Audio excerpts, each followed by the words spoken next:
नमस्कार, मैं हूं शकील खान। एमपी तक में आपका स्वागत है। इस वक्त हम मौजूद है देवास में। लोकसभा चुनाव का बिगुल बज चुका है और दोनों ही प्रमुख राजनीतिक दलों ने अपने अपने प्रत्याशियों को मैदान में उतार दिया है। एक और जहां भारतीय जनता पार्टी ने वर्तमान सांसद महेंद्र सिंह सोलंकी को दोबारा मैदान में उतारा है, तो वहीं कांग्रेस ने पूर्व केंद्रीय मंत्री स्वर्गीय राधाकिशन मालवीय के बेटे राजेंद्र मालवीय को अपना प्रत्याशी बनाया है। इस वक्त देवास में हमारे साथ बातचीत करने के लिए शहर के कुछ प्रबुद्ध जन मौजूद है। एक एक कर हम जानेंगे कि क्या कुछ शहर के और देश के राजनीतिक मुद्दे हैं। सबसे पहले हम बातचीत करेंगे सीनियर एडवोकेट श्री आनंद अधिकारी जी से। बताएं सर, लोकसभा चुनाव का बिगुल बज चुका है, क्या लग रहा है आपको, क्या मुद्दे हैं देश के? शहर के लिए अगर मुद्दों की बात की जाए तो सबसे बड़ा मुद्दा अतिक्रमण को लेकर के है, ट्रैफिक व्यवस्था को लेकर के। वैसे जिला प्रशासन लगातार प्रयास कर रहा है, लेकिन उसके उपरांत भी आज जो है ये व्यवस्था सही ढंग से लागू नहीं हो पा रही है। ये एक सबसे बड़ा मुद्दा है। देश की जहाँ तक बात करें तो मोदी की गारंटी अपने आप में एक ऐसा विषय है जिसके आगे बाकी जो अन्य राजनीतिक दल है वो उसके आगे कहीं भी टिक नहीं पा रहे हैं। कहीं कोई टिक नहीं पा रहा है। कहीं कोई टिक नहीं पा रहा है। माहौरकर जी, कांग्रेस की विचारधारा से आप जुड़े हुए हैं। बिल्कुल। मोदी जी के आगे कहीं कोई टिक नहीं पा रहा है। मोदी जी की गारंटी ये इनकी भ्रांति है सबसे बड़ी बात कि मोदी जी के आगे कोई नहीं टिक पा रहा है। पर सबसे बड़ी बात है, आपको पलट के देखना है। भारतीय जनता पार्टी इस वक्त देश में जो परोस रही है वो जहर परोस रही है। ये खिला रहे हैं आपको, मैं बता दूं, मोमोज और बर्गर, जो कि वास्तव में पॉपुलर होंगे, आपको लग रहा होगा बड़ा लोगों को पसंद आ रहे हैं अभी, परंतु वास्तविकता ये है कि शारीरिक रूप से ये जो परोस रहे हैं मोमोज और बर्गर है, देश के लिए हानिकारक है। समय रहते हमें जागना है, हमें वापस और लौटना है। जो कांग्रेस ने इस देश का जो जोता बनाया है, मजबूत जोता है, ये मात्र उसके ऊपर मेकअप कर रहे हैं। इनके ओर से कोई विकास की योजना नहीं। मोदी जी बता दे कि कोई विकास करा हो उन्होंने इनके कार्यकाल के अंदर, कोई योजना लाया हो इनके कार्यकाल के अंदर। इनके कार्यकाल के अंदर इलेक्ट्रल बॉन्ड जैसी योजना आई है, जिसको सुप्रीम कोर्ट ने भी 2 दिन पहले ही भ्रष्टाचार से युक्त बता दिया है। तो ये मात्र भ्रष्टाचार कर रहे हैं। ये कोई विकास की योजना नहीं, कोई विजन नहीं है इनके पास में। ये मात्र कांग्रेस ने इस देश का जो जोता बनाया है मजबूत, उसके ऊपर मेकअप कर रहे हैं और श्रेय लेने की कोशिश कर रहे हैं। श्रेय लेने की होड़ है और बिल्कुल गलत बात। इलेक्टोरल बॉन्ड को लेकर आरोप लगाया जा रहा है। बिल्कुल गलत बात है। इलेक्टोरल बॉन्ड के संबंध में जो है जो कमीशन है, इलेक्शन कमीशन के द्वारा सूची जारी कर दी गई है, उसका विश्लेषण सभी दलों के द्वारा किया जा रहा है। ऐसा नहीं है कि कोई भाजपा को ही उसमें पैसा मिला है, कांग्रेसियों को भी उसमें बहुत लंबी राशि प्राप्त हुई है। जहाँ तक इनका ये कहना है कि विकास इनको दिखाई नहीं दे रहा है, तो जब तक ये कांग्रेसी चश्मा उतार के देखेंगे नहीं, तब तक इनको विकास दिखाई नहीं देगा। विकास दिखाई नहीं देगा। सर, क्या लगता है आपको, देवास शहर में क्या मुद्दे हैं और क्या कुछ विकास होने? बड़ा मुद्दा देवास में, जैसे अभी बताया कि मेट्रो लाइन डलना चाहिए। एजुकेशन सेंटर आसपास जरूर अच्छे हैं, लेकिन देवास में इंजीनियरिंग कॉलेज, मेडिकल कॉलेज, क्योंकि आसपास के जो लोग हैं, बच्चे हैं गाँव में जो पढ़ते हैं, उनको लिए इंदौर उज्जैन दोनों ही दूर पड़ते हैं, तो उनके लिए कोई मेडिकल सुविधाएं यहाँ पर होना चाहिए। मैं वरिष्ठ नागरिक संस्था का अध्यक्ष होने के नाते वरिष्ठ जनों के लिए भी ये कहूँगा कि 1999 में जो वरिष्ठ जन नीति बनी थी उसका इम्प्लीमेंटेशन प्रॉपर नहीं हो रहा है। उसके लिए कम से कम सशक्त ऐसी वो बनाई जाए योजनाएं, जिसका पालन आराम से हो सके, ठीक से हो सके और वरिष्ठ जनों को उसका फ़ायदा मिल सके। वरिष्ठ जनों को फ़ायदा मिल और ये जैसे रेलवे में जो कंसेशंस थे और कोरोना टाइम पे जो ये ख़त्म कर दिए, उन्हें फिर से चालू किया जाए, ताकि वरिष्ठ जनों की दुआएं भी साथ में रहेगी। बिल्कुल, बेशक। सर बताएं, आप मेडिकल लाइन से जुड़े हुए हैं। हाँ, क्या लगता है आपको, संसदीय क्षेत्र के क्या मुद्दे हैं, क्या कुछ होना चाहिए? नहीं, बिल्कुल। जैसे पारासर साहब ने एक बात बोली थी मेट्रो वाली, उसी बात को मैं आगे बढ़ाना चाहता हूँ कि इंदौर में जब भी इस टाइप की बातें होती है तो वो बात होती है कि पीथमपुर तक ले जाएंगे, उज्जैन तक ले जाएंगे, लेकिन देवास को इग्नोर किया जाता है। तो वो चीज़ नहीं होना चाहिए। और जहाँ एजुकेशन की बात है, देवास और इंदौर के बीच दूरी कम होने का मतलब ये नहीं है कि यहाँ के स्टूडेंट इंदौर भागते रहें, तो उसमें ये चीज़ पिछड़ जाती है। दूसरी बात, हमारे एडवोकेट साहब ने जो ट्रैफिक को लेके भी बताई है, अभी यहीं पर हम देखें लाल गेट पे ही, तो वरिष्ठ जनों को अगर मुझे अपने ऑफिस में भी आना है तो बड़ी मुश्किल होती है मुझे आने में, जो सिग्नल्स नहीं है, पालन नहीं होता है। तो एक इच्छा शक्ति भी हो यहाँ पर, जो जनप्रतिनिधि है वो डाउन द लाइन भी ये बताएं कि उन चीज़ों का ढंग से इम्प्लीमेंटेशन हो।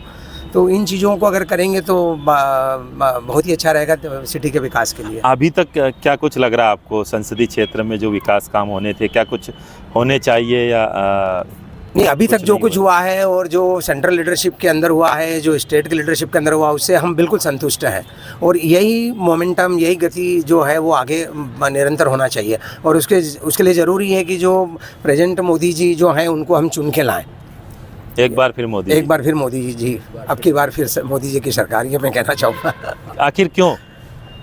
क्योंकि देखिए इतने हमने जो पिछला शासन देखा 2014 के पहले कांग्रेस का भी शासन देखा, उसमें और अभी फ़र्क सब नज़र आ रहा है। चाहे आप सड़कें देख लो, प्रदेश की सड़कें देख लीजिए, आप यहाँ से दूसरी जगह जाए वो भी देख लीजिए, आप स्वच्छता की बात करते हैं वो आप देख लीजिए।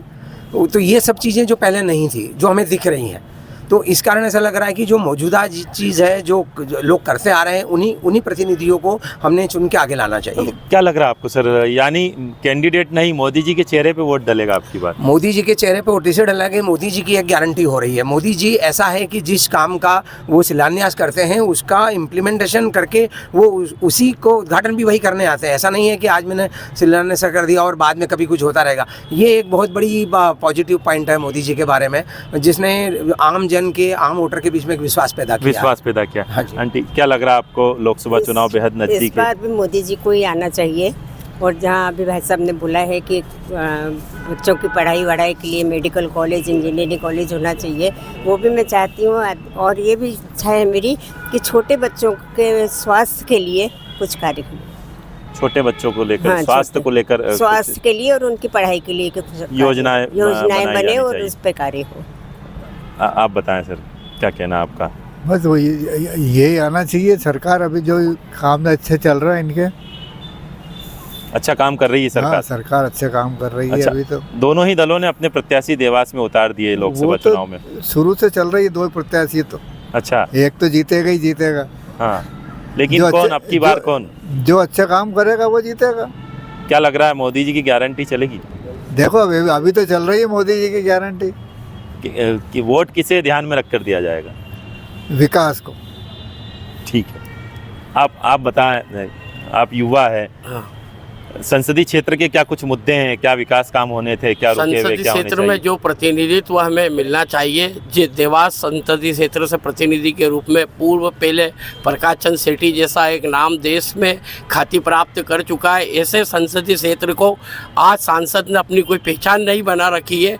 और रही बात बीजेपी गवर्नमेंट, किराएदार जब मकान में रहता है ना तो बहुत अच्छा साफ सुथरा कर रहता है, पर जो जिसका मकान रहता है उससे पूछो उसकी पीड़ा क्या होती है। सारे काम निजीकरण में दे रखे हैं, रोजगार हो, व्यापार हो, सरकार की सारी योजना सारी निजीकरणों के हाथ में दे रखी है, जिसकी वजह से आने वाले टाइम में ये मकान और ये देश जिसका है वो लोग रोते रहेंगे। स्विस बैंक के खाते से जानकारी लाने वाले आज SBI की जानकारी छिपाने में लगे हुए हैं। SBI की जानकारी छिपाने में सरकार लगी हुई है, ऐसा इनका कहना है। क्या कहेंगे? हाँ, सोच रहे हैं वैसा, ऐसा है थोड़ी कोई भी जैसा है, जैसा सोच रहे हैं वैसा नहीं है। नहीं, ऐसा कुछ भी नहीं है। वो तो अच्छा, क्या देवास के क्या मुद्दे, क्या कुछ होना चाहिए देवास? ये अपना विकास तो बहुत कुछ हो गया है, सड़कें सब बढ़िया बन गई देखो सब, और जो सब सौंदर्यीकरण हो रहा है, हर जगह पे फव्वारे लग रहे हैं, सब अच्छा हो रहा है ना, सब कुछ है। डामर किया जा रहा है पूरे शहर में। जब रोड क्रॉस करने के लिए प्रॉब्लम हो रही, जो हमारे यहाँ से लोग मेरे को डर लगाया जा रहा है। बोल, हमें बोल रहे थोड़ा सा, तुम बोलोगे क्या?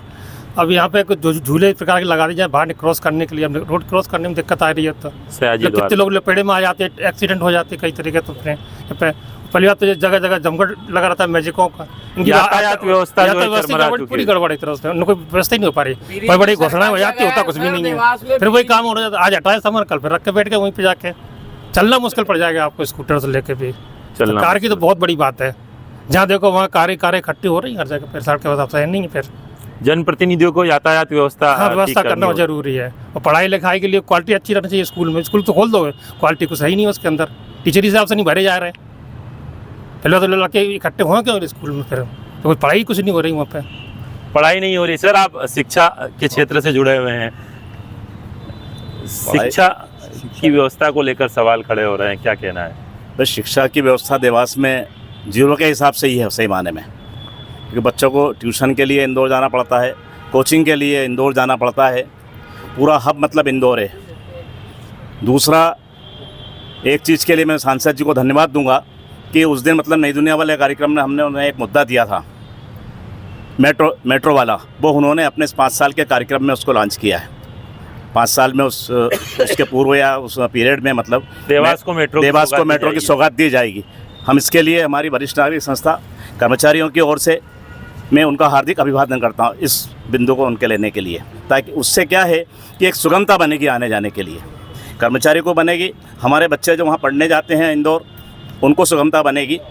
विशेषकर मतलब ये सुविधा अगर आती है तो सराहनीय रहेगी उनकी इस पहल क्या को। आपको लगता है कि शिक्षा के क्षेत्र में आज भी पिछड़े हुए हैं हम? काफ़ी पिछड़े हुए हैं क्या कुछ होना चाहिए था? भाई। मेडिकल कॉलेज देवास में होना चाहिए था, वो नहीं है। पूर्व विधायक महोदय ने कई बार घोषणाएं की हमारे तुकोजरा पवार साहब ने कि पुराने अस्पताल से लेके तो पूरा उसको मतलब मेडिकल एक हब बनाया जाएगा, मेडिकल कॉलेज यहाँ खोला जाएगा। किंतु क्या पता क्यों मतलब वो हो गया। उस और वर्तमान के राजनेता भी किसी प्रकार का कोई ध्यान नहीं दे रहे हैं। इससे शिक्षा का क्षेत्र हमारा देवास काफ़ी पिछड़ा हुआ है, शिक्षा में बेहद पिछड़ा हुआ। आप युवा हैं, बताएं, अपनी बात रखें। युवाओं के लिए खास करके सरकार को किस तरह की योजनाएं चलानी चाहिए? जी देखिए क्या है कि कमियां सभी में होती हैं। लोग कमियां तो निकाल लेते हैं, चाहे मोदी जी हों चाहे जो भी हों, पर लोगों की अपनी खुद की भी जिम्मेदारी होनी चाहिए। लोग अपनी जिम्मेदारी को भूल जाते हैं और दूसरे पर दोषारोपण ज़रूर करते हैं कि उसने वो नहीं किया, उसने ये नहीं किया, उसने ये नहीं किया। तो हमारा तो ये कहना है कि लोग अपनी जिम्मेदारी समझें तो सब कुछ ठीक हो जाए। ये हमारे साहब हार्ट के पेशेंट हैं, 5,000 महीने की दवाइयाँ लगती हैं। मतलब आयुष्मान कार्ड अगर बनता है तो उसके बाद पूर्व में जो अपने मध्य प्रदेश में कांग्रेस की सरकार आई थी उस पीरियड में कमलनाथ जी मुख्यमंत्री ने एक हमारे लिए प्रस्ताव पारित किया था और उसको ऑर्डर होते होते हमारी जो नई सरकार आ गई उसने रोक दिया कि हमारे से बीमे के रूप में 300-400 रुपये महीना कटना था और हमें 25 लाख रुपए का मतलब बेनिफिट हमारे परिवार को, पति पत्नी को बीमे के रूप में मेडिक्लेम मिलना चाहिए था।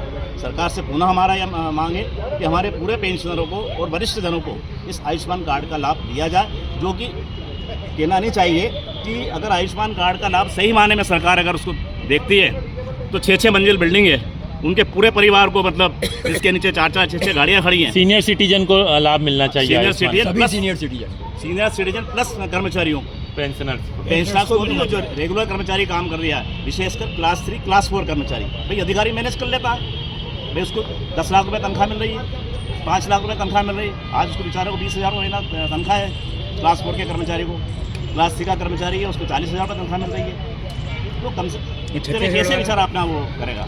तो देखा और सुना आपने क्या कुछ कहता है देवास का प्रबुद्ध वर्ग, और लोकसभा चुनाव को लेकर क्या कुछ कहना है उनका मोदी सरकार की गारंटी को लेकर। साथ ही साथ देवास संसदीय क्षेत्र के स्थानीय मुद्दे भी यहाँ पर गिनाए गए हैं। अब देखना ये दिलचस्प होगा कि आने वाले लोकसभा चुनाव में देवास संसदीय क्षेत्र की राजनीति का ऊँट किस करवट बैठेगा।